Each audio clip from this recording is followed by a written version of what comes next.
Di video kali ini gue masih mau membahas tentang wasit yang kemarin ternyata itu efeknya sangat besar kemana-mana dan itu sampai viral di mana-mana.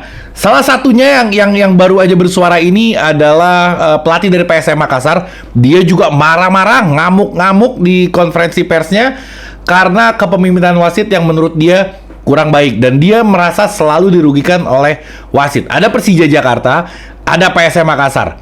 Ini kedua tim yang sekarang lagi bersuara kencang tentang kepemimpinan wasit. Gue mau ngebahas yang pertama. Yang pertama masalah dari kita dulu. Gue udah bahas kemarin sebenarnya di video sebelumnya. Tapi ini lebih menarik lagi. Karena apa? Karena ternyata banyak banget serangan ke kita, ledekan, bulian, cacian terkait Thomas Doll yang ngeluarin hasil perinan yang harusnya kita dapat penalti. Ini fotonya di sini gue tampilin. Oke? Kalau gue berpikirnya gini, gue berusaha mengajak orang yang hatinya nggak bersih ini untuk berpikir lebih sehat. Contoh kayak gini, Thomas Doll bersuara, Tavares bersuara. Ketika Tavares bersuara, ramenya nggak serame Thomas Doll bersuara. Itu yang pertama. Yang kedua, harusnya mereka itu berterima kasih. Karena apa? Karena ketika Thomas Doll bersuara, nanti didengar oleh PSSI dan pasti PSSI mengevaluasi. Kalau hasil evaluasinya menjadi lebih baik, si wasit jadi kena hukuman, si wasit jadi diperbaiki, kan efeknya buat si Indonesia. Jadi harusnya bukan mencaci, harusnya itu mereka berterima kasih karena sudah terwakilkan sama kita gitu. Gua nggak tahu ya kenapa kok bisa sampai ada cacian gitu ke kubu Persija. Padahal ini adalah hal yang positif yang dilakukan oleh Persija. Protes ini, protes itu, protes ini. Memang itu harus dilakukan. Karena apa? Karena lu jangan membohongi diri sendiri. Lu juga tahu kepemimpinan wasit, kualitas wasit di Indonesia kayak apa. Jangan karena Persija yang ngomong, terus lu menutup mata, menutup hati untuk menerimakan hal itu. Kalau lu mau berjiwa besar, gue selalu begitu. Gue selalu objektif dalam menilai. Gue selalu ngeliatnya dari positif. Lo coba sekarang bersihin hati lo, bersihin kepala lo nilai secara positif yang dilakukan oleh Persija dan yang dilakukan oleh PSM Makassar ini yang bener atau yang enggak. Kalau gue ingin mengarahkannya seperti itu. Jadi gue agak sebel juga gue ngedenger ngemis-ngemis penalti lo. Alah, baru kali ini lo protes, biasanya lo diuntungin apa segala macam. Ya kalian sekarang lagi dalam keadaan senang aja. Lagi tersenyum-senyum karena kondisi kalian mungkin lagi baik-baik saja. Tapi tunggu, nggak lama lagi mungkin kalian nyungsep, nanti marah-marah lagi. Oke, gue yang Thomas Doll tadi udah. Gue sekarang mau ngebahas yang Tavares. Tavares ini agak seru banget. Dia marah sejadi-jadinya. Lo bisa tonton videonya di channelnya PSM Makassar, nggak apa-apa lo lihat di sana. Dia ngamuk sama pelatih pas di lapangan juga. Selain di konferensi pers, di lapangan juga. Gue kenapa gue bahas ini? Karena ada korelasinya. Ini lucu banget soalnya. Oke, ketika Borneo, mereka lawan Borneo waktu itu, terus Borneo dikasih penalti. Lucunya gini, lucu yang pertama, ada dua lucu ini. Lucu yang pertama, setelah pertandingan, si pemain Borneo-nya itu, yang diving itu, dia datengin si pelatih, menurut si Tavares ya. Dia bilang, "Coach, gue minta maaf," dia bilang. Nah, dengan permintaan maaf, berarti kan ada kesalahan di situ. Si Tavares menilai, ya lu diving, makanya lu minta maaf sama gue. Dan si wasit kenapa ngasih penalti? Ini lucu yang kedua. Disamperin si wasit keempat di pinggir lapangan, terus sama si Tavares tanya, "Lo komunikasi, lo bilangin sama wasit di sana kalau ini nggak penalti." "Mikrofon saya headsetnya rusak," katanya. Aduh, dia bilang kata wasitnya, "Ini mikrofon saya nggak berfungsi, headsetnya rusak, jadi kita nggak bisa berkomunikasi sama yang di lapangan." Itu kan kejadian yang memalukan. Harusnya apa? Harusnya wasit memberhentikan dulu pertandingan. Masa iya sih perangkat wasit nggak punya cadangan mikrofon atau cadangan headsetnya? Pasti ada harusnya. Dan diberhentikan dulu karena itu adalah perangkat pertandingan, itu penting banget. Harus aktif itu. Terus selain itu harusnya juga kalau misalkan itu pun nggak berfungsi, anggaplah itu nggak berfungsi terus nggak punya cadangan alatnya karena nggak belinya cuma satu misalkan, ya harusnya panggil wasit yang di tengah, panggil kan sering kan lu ngeliat wasit tengah nyamperin ke pinggir untuk manggil gitu kan sering banget gitu kayak gitu. Nah itu harusnya dipanggil, ini enggak, ini ada pembiaran gitu. Nah gue jadi percayanya gini ya, banyak orang ngomong, "Alah nih wasitnya curang," misalkan. Gue nggak ngomongin pertandingan Persija atau PSM ya, ini secara global gue ngomonginnya. Wasitnya curang, ini ada pengaturan skor, ini ada permainan, wasitnya dibayar. Gue tadinya masih tabu gitu, masih ya belum ada bukti gitu. Gue bisa bener, tapi hati gue meyakini bener. Cuman gue nggak ada bukti, jadi gue nggak bisa menyampaikan gitu. Bener apa enggak? Ini orang-orang juga semua bertanya-tanya, bener nggak sih ada kecurangan kayak gitu? Bener nggak sih ada kecurangan? Ternyata dibuktikan. Erick Thohir baru aja mengumumkan kalau wasit, ada 4 wasit yang dijatuhi menjadi tersangka sekarang, dan ada 2 orang dari salah satu klub yang terlibat di sana. Itu 6 orang itu sudah menjadi tersangka sekarang dari kasus tahun 2018. Bayangin, kalau sekarang 2023, berarti ntar 2 tahun lagi baru ketangkap nih wasit-wasit yang sekarang pada main. Tapi gini, ternyata bener adanya. Ternyata bener kalau wasit itu memang ada yang curang. Nggak semua, tapi ada yang main gitu. Nah, itu di kasus yang 2018 itu, si wasit itu dikasih 100 juta untuk satu pertandingan itu untuk memenangkan si tim itu. Gue belum tahu timnya karena masih inisial.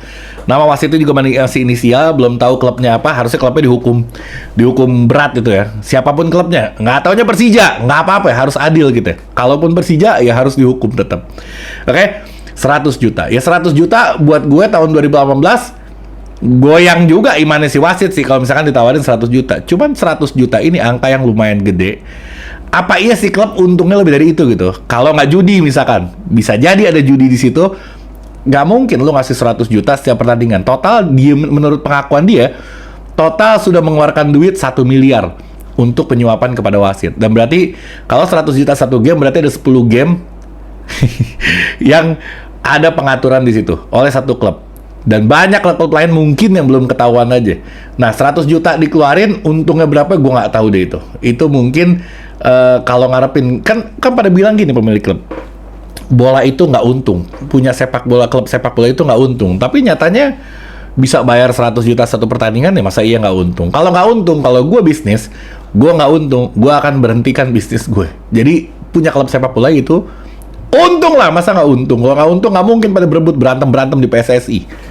Berebut lagi di situ. Oke, sekarang sedikit, nggak banyak-banyak kan tadi gue bilang. Udah menit berapa nih? Sekarang sedikit, gue mau ngebahas masalah gosip aja. Jadi Marco Simic pertama kayaknya ya posisinya terancam di Persija.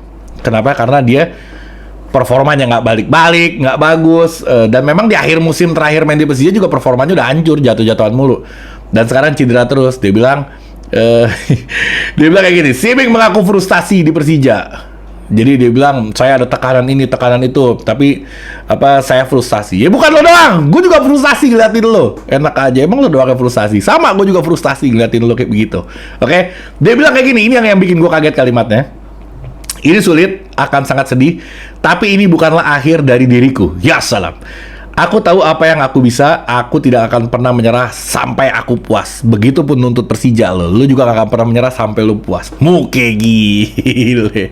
Aduh. Oke, sedikit. Jadi ada kemungkinan kan kita kurang satu asing di Persija, dan gua berharap kalau Simic keluar dari Persija. Oke? Kenapa? Karena harus diganti dengan pemain asing lagi yang kualitasnya di atas dia. Masa iya sih masih mau ngarepin Simic gitu? Selesai udah kalau buat pribadi gue kayak gitu. Jadi Simic keluar, datengin satu asing lagi. Gosipnya, jadi ada Stefano Lillipali yang lagi rame banget. Stefano Lillipali katanya mau diambil sama Persija karena Thomas Doll suka banget sama dia. Dan Lillipali ini nggak masuk ke kuota asing. Lillipali ini dia udah warga Indonesia, jadi kita beruntung mendapat kualitas asing tapi warga Indonesia. Jadi kita masih punya satu asing lagi yang bisa kita transfer di luar satu asing yang keluar dari si Marco Simic. Oke? Simic akan digantikan dengan siapa? Dengan striker lagi asing yang pastinya lebih hebat. Kalau gue harapannya, gue nggak tahu Persija akan ngeganti Simic atau enggak, atau Simic tetap duduk aja di situ. Gue nggak tahu. Tapi harapan gue kayak gitu. Dan satu lagi yang akan datang, gosipnya itu adalah Pluim, tengahnya PSM Makassar. Kenapa? Karena dia udah 3 game ini nggak dimainin. Dia ada permasalahan di sana. Katanya sih lagi Pluim di PSM kan ya. Nah dia lagi ribut di situ. Udah 3 match ini dia nggak ikut bertanding. Gue nggak tahu karena cedera atau apa. Tapi gosipnya santer banget. Banyak akun-akun besar juga yang menggosipkan itu. Ya oke juga sih kalau Pluim masuk ke Persija. Ada Lillipali, ada Pluim, sama satu lagi striker asing.